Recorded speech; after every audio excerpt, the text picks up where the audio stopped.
হরে কৃষ্ণা। রাধে রাধে বন্ধুরা। আসছে 12ই নভেম্বর 2024, বাংলা 26শে কার্তিক 1431 বঙ্গাব্দ, মঙ্গলবার, পবিত্র উত্থান একাদশী ব্রত। দামোদর মাস বা কার্তিক মাসের এটি শেষ একাদশী। পবিত্র উত্থান একাদশীর দিন পারলে অবশ্যই এই পবিত্র একাদশী ব্রত মাহাত্ম্য কথা পাঠ বা শ্রবণ করুন।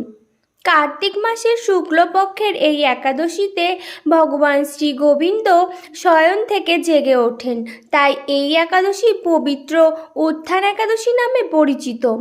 উত্থান একাদশী যথার্থই পাপনাশিনী, পুণ্যকারী ও মুক্তি প্রদানকারী। এই ব্রত নিষ্ঠা সহকারে পালন করলে 1000 অশ্বমেধ যজ্ঞ ও শত শত রাজস্ব যজ্ঞের ফল লাভ হয়। এই একাদশী ভক্তিপরায়ণ ব্যক্তিকে ঐশ্বর্য, প্রজ্ঞা, রাজ্য ও সুখ প্রদান করে। এই ব্রতের প্রভাবে পর্বত প্রমাণ পাপরাশি বিনষ্ট হয়। যারা এই একাদশীতে রাত্রি জাগরণ করেন তাদের সমস্ত পাপ ভস্মীভূত হয়। শ্রেষ্ঠ মুনিগণ তপস্যার দ্বারা যে ফল লাভ করেন এই ব্রতের উপবাসে তা পাওয়া যায়। তাই ভক্তি সহকারে এই উত্থান একাদশী ব্রত পালন করা আমাদের সকলের জন্য অত্যন্ত গুরুত্বপূর্ণ। দর্শক বন্ধুরা, কৃপা করে সকলে একাদশী ব্রত পালন করবেন। রাধে রাধে দর্শক বন্ধুরা, আমি মিতাস ক্রিয়েশন চ্যানেলে আপনাদের স্বাগত জানাই। বন্ধুরা, আশা করি গোবিন্দের কৃপায় আপনারা সকলে খুব ভালো আছেন। বন্ধু, আপনি যদি চ্যানেলে নতুন হন তাহলে চ্যানেলটিকে সাবস্ক্রাইব করে পাশে থাকা বেল আইকনটি ক্লিক করে যাবেন। আর ভিডিওটি ভালো লাগলে লাইক করবেন আর কমেন্টে লিখবেন জয় রাধা গোবিন্দের জয়। এবং ভিডিওটি আপনার পরিচিত বন্ধুবান্ধব ও আত্মীয় স্বজনদের উদ্দেশ্যে শেয়ার করবেন এবং ভিডিওটি অবশ্যই শেষ পর্যন্ত দেখবেন। দর্শক বন্ধুরা, আজকের এই ভিডিওতে আমি পবিত্র উত্থান একাদশী ব্রত মাহাত্ম্য কথা পাঠ করব। আপনারা ভিডিওটি শেষ পর্যন্ত অবশ্যই দেখতে থাকুন। উত্থান একাদশী ব্রত মাহাত্ম্য। কার্তিক মাসের শুক্লপক্ষের একাদশীর মাহাত্ম্য স্কন্দ পুরাণে ব্রহ্মা নারদ সংবাদে বর্ণিত আছে। মহারাজ যুধিষ্ঠির বললেন, হে পুরুষোত্তম, কার্তিক মাসের শুক্লপক্ষের একাদশীর নাম আমার কাছে কৃপা করে বর্ণনা করুন। শ্রীকৃষ্ণ বললেন, হে রাজন, কার্তিক মাসের শুক্লপক্ষের একাদশী উত্থান বা প্রবোধিনী নামে খ্যাত।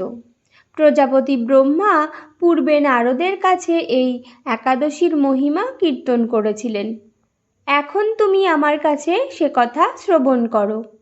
দেবর্ষি নারদ প্রজাপতি ব্রহ্মাকে বললেন, হে মহাত্মা, যে একাদশীতে ভগবান শ্রীগোবিন্দ শয়ন থেকে জেগে ওঠেন সেই প্রবোধিনী বা উত্থান একাদশীর মহিমা আমার কাছে সবিস্তারে কীর্তন করুন। ব্রহ্মা বললেন, হে নারদ, উত্থান একাদশী যথার্থই পাপনাশিনী, পুণ্যবর্ধিনী ও মুক্তিপ্রদায়ী। এই একাদশী ব্রত নিষ্ঠার সাথে পালন করলে 1000 অশ্বমেধ যজ্ঞ ও শত শত রাজস্ব যজ্ঞের ফল অনায়াসে লাভ হয়। জগতের দুর্লভ বস্তুর প্রাপ্তির কথা আর কি বলবো। এই একাদশী ভক্তিপরায়ণ ব্যক্তিকে ঐশ্বর্য, প্রজ্ঞা, রাজ্য ও সুখ প্রদান করে। এই ব্রতের প্রভাবে পর্বত প্রমাণ পাপরাশি বিনষ্ট হয়ে যায়। যারা একাদশীতে রাত্রি জাগরণ করেন তাদের সমস্ত পাপ ভস্মীভূত হয়। শ্রেষ্ঠ মুনিগণ তপস্যার দ্বারা যে ফল করেন এই ব্রতের উপবাসে তা পাওয়া যায়। যথাযথভাবে এই ব্রত পালন করলে আশাতীত ফল লাভ হয়, কিন্তু অভিধিতে উপবাস করলে স্বল্পমাত্র ফল প্রাপ্তি হয়। যারা এই একাদশীর ধ্যান করেন তাদের পূর্বপুরুষেরা স্বর্গে আনন্দে বাস করেন। এই একাদশী উপবাসের ফলে ব্রহ্মহত্যাজনিত ভয়ঙ্কর নরক যন্ত্রণা থেকে নিস্তার পেয়ে বৈকুণ্ঠ গতি লাভ হয়। অশ্বমেধ যজ্ঞ দ্বারাও যা সহজে লাভ হয় না, তীর্থে স্বর্ণ প্রভৃতি দান করলে যে পুণ্য অর্জিত হয়, এই উপবাসে রাত্রি জাগরণে সেই সকল অনায়াসে লাভ হয়ে যায়। যিনি সঠিকভাবে উত্থান একাদশী ব্রত অনুষ্ঠান করেন, তার গৃহে ত্রিভুবনের সমস্ত তীর্থ এসে উপস্থিত হয়। হে নারদ, বিষ্ণুর প্রিয়তমা এই প্রবোধিনী একাদশীর উপবাস করলে সর্বশাস্ত্রে জ্ঞান ও তপস্যার সিদ্ধি লাভ করে চরমে মুক্তি লাভ হয়। যিনি সমস্ত লৌকিক ধর্ম পরিত্যাগ করে ভক্তি ভরে এই ব্রত উপবাস করেন, তাকে আর পুনর্জন্ম গ্রহণ করতে হয় না। এমনকি মন ও বাক্য দ্বারা অর্জিত পাপরাশিও শ্রী গোবিন্দের অর্চনে বিনষ্ট হয়ে যায়। হে বৎস, এই ব্রতে শ্রদ্ধা সহকারে শ্রী জনার্দনের উদ্দেশ্যে স্নান, দান, জপ, কীর্তন ও হোমাদি করলে অক্ষয় ফল লাভ হয়। যারা উপবাসের দিনে শ্রীহরির প্রীতি ভক্তিভাবে দিন যাপন করেন, তাদের পক্ষে জগতে দুর্লভ বলে আর কিছু নেই। চন্দ্র ও সূর্যগ্রহণে স্নান করলে যে পুণ্য হয়, এই উপবাসে রাত্রি জাগরণে তার সহস্র গুণ সুকৃতি লাভ হয়। তীর্থে স্নান, দান, জপ, হোম, ধ্যান আদির ফলে যে পুণ্য সঞ্চিত হয়, উত্থান একাদশী না করলে সে সমস্ত নিষ্ফল হয়ে যায়। হে নারদ, শ্রীহরি বাসরে শ্রী জনার্দনের পূজা বিশেষ ভক্তি সহকারে করবে, তা না হলে শত জন্মার্জিত পুণ্য বিফল হয়। হে বৎস, যিনি কার্তিক মাসে সর্বদা ভাগবত শাস্ত্রাদি অধ্যয়ন করেন, তিনি সর্বপাপ মুক্ত হয়ে সমস্ত যজ্ঞের ফল লাভ করেন। ভগবান হরিভক্তিমূলক শাস্ত্র পাঠে অত্যন্ত সন্তুষ্ট হন, কিন্তু দান, জপ, যজ্ঞাদি দ্বারা তেমন প্রীত হন না। এই মাসে শ্রী বিষ্ণুর নাম, গুণ, রূপ, লীলাদি শ্রবণ, কীর্তন অথবা শ্রীমদ্ ভগবত আদি শাস্ত্রগ্রন্থ পাঠের ফলে শত শত গোদানের ফল অচিরেই প্রাপ্ত হওয়া যায়। অতএব হে মুনিবর, কার্তিক মাসে সমস্ত গৌণ ধর্ম বর্জন করে শ্রী কেশবের সামনে হরিকথা শ্রবণ কীর্তন করা কর্তব্য। কোনো ব্যক্তি যদি ভক্তি সহকারে এই মাসে ভক্ত সঙ্গে হরিকথা শ্রবণ ও কীর্তন করেন, তবে তার শতকুল উদ্ধার প্রাপ্ত হন এবং হাজার হাজার দুগ্ধবতী গাভী দানের ফল অনায়াসে লাভ করা যায়। এই মাসে পবিত্রভাবে শ্রীকৃষ্ণের রূপ গুণাদি শ্রবণ কীর্তনে দিন যাপন করলে তার আর পুনর্জন্ম হবে না। এই মাসে বহু ফল, মূল, ফুল, অগুরু, কর্পূর ও চন্দন দিয়ে শ্রীহরির পূজা করা কর্তব্য। সমস্ত তীর্থ ভ্রমণ করলে যে পুণ্য সঞ্চয় হয়, উত্থান একাদশীতে শ্রীকৃষ্ণ পাদপদ্মে অর্ঘ্য প্রদানে তার কোটি গুণ সুকৃতি অর্জিত হয়। শ্রবণ, কীর্তন, স্মরণ, বন্দনাদি নববিধা ভক্তির সাথে তুলসীর সেবার জন্য যারা বীজ রোপণ, জলসেচন ইত্যাদি করেন, তারা মুক্তি লাভ করে বৈকুণ্ঠবাসী হন। হে নারদ, সহস্র সুগন্ধি পুষ্পে দেবতার অর্চনে বা সহস্র সহস্র যজ্ঞ ও দানে যে ফল লাভ হয়, এই মাসে শ্রীহরি বাসরে একটি মাত্র তুলসী পাতা শ্রী ভগবানের চরণকমলে অর্পণ করলে তার অনন্ত কোটি গুণ ফল লাভ হয়। এবার পারণের সময়সূচি প্রদান করছি।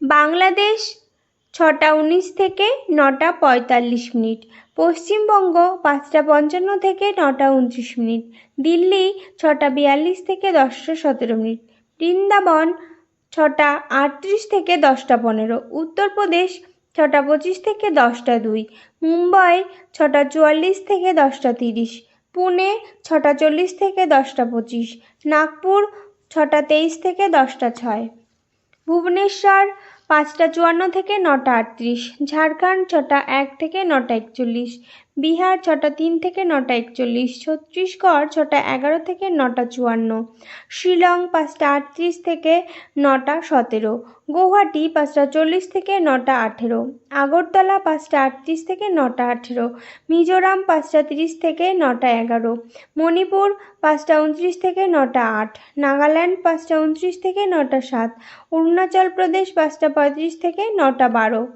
সিকিম 5টা 55 থেকে 9টা 32, উত্তরাখণ্ড 6টা 36 থেকে 10টা 10, হিমাচল প্রদেশ 6টা 47 থেকে 10টা 19, পাঞ্জাব 6টা 53 থেকে 10টা 26, হরিয়ানা 6টা 46 থেকে 10টা 21, রাজস্থান 6টা 52 থেকে 10টা 30, গুজরাট 6টা 55 থেকে 10টা 36, মধ্যপ্রদেশ 6টা 28 থেকে 10টা 9, হায়দ্রাবাদ 6টা 20 থেকে 10টা 6, বিশাখাপত্তনম 6টা 1 থেকে 9টা 48, গোয়া 6টা 34 থেকে 10টা 23, কেরালা 6টা 18 থেকে 10টা 11, জম্মু 6টা 58 থেকে 10টা 29, আন্দামান 5টা 15 থেকে 9টা 7, নেপাল 6টা 23 থেকে 9টা 59, ভুটান 6টা 20 থেকে 9টা 57, শ্রীলঙ্কা 6টা থেকে 9টা 56, মালদ্বীপ 5টা 52 থেকে 9টা 50, মায়ানমার 6টা 12 থেকে 9টা 57, পাকিস্তান 6টা 38 থেকে 10টা 7, মালয়েশিয়া 6টা 58 থেকে 10টা 57, সিঙ্গাপুর 6টা 47 থেকে 10টা 48, সিঙ্গাপুর 6টা 47 থেকে 10টা 48, ইন্দোনেশিয়া 5টা 25 থেকে 9টা 33, ব্রুনেই 6টা 7 থেকে 10টা 5, থাইল্যান্ড 6টা 16 থেকে 10টা 7, কম্বোডিয়া 5টা 56 থেকে 9টা 48, ভিয়েতনাম 6টা 5 থেকে 9টা 49, ফিলিপাইন 5টা 56 থেকে 9টা 45, তাইওয়ান 6টা 9 থেকে 9টা 48, জাপান 6টা 15 থেকে 9টা 41, দক্ষিণ কোরিয়া 7টা 9 থেকে 10টা 34, মঙ্গোলিয়া 7টা 55 থেকে 11টা 2, বেইজিং 6টা 57 থেকে 10টা 18, হংকং 6টা 34 থেকে 10টা 16, অস্ট্রেলিয়া 5টা 50 থেকে 10টা 28, নিউজিল্যান্ড 5টা 54 থেকে 10টা 41, দুবাই 6টা 36 থেকে 10টা 13, সৌদি আরব 6টা 8 থেকে 9টা 47,